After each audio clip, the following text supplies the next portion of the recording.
moi, frère, ce n'est pas comme à des hommes spirituels que j'ai pu vous parler, mais comme à des enfants en Christ. Je vous ai donné du lait, non de la nourriture solide, car vous ne pouviez pas la supporter, et vous ne le pouvez pas même à présent, parce que vous êtes encore charnels. En effet, puisqu'il y a parmi vous de la jalousie et des disputes, n'êtes-vous pas charnels? Et ne marchez-vous pas selon l'homme? Quand l'un dit « Moi je suis de Paul » et un autre dit « Moi d'Apollos », n'êtes-vous pas des hommes?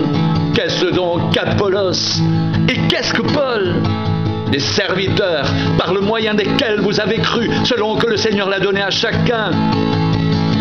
J'ai planté, Apollos a arrosé, mais Dieu a fait croître, en sorte que ce n'est pas celui qui plante qui est quelque chose, ni celui qui arrose, mais Dieu qui fait croître.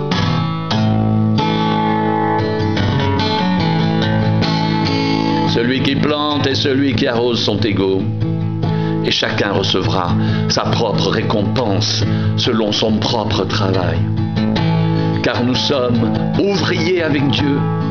Vous êtes le champ de Dieu, l'édifice de Dieu, selon la grâce de Dieu qui m'a été donnée. J'ai posé le fondement comme un sage architecte et un autre bâtit dessus.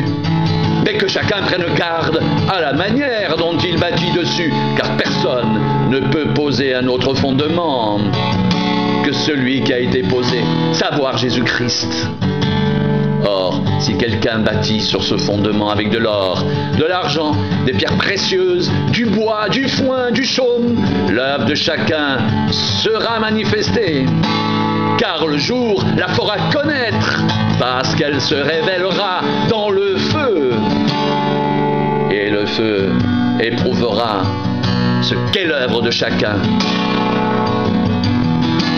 Si l'œuvre bâtie par quelqu'un sur le fondement subsiste, il recevra une récompense.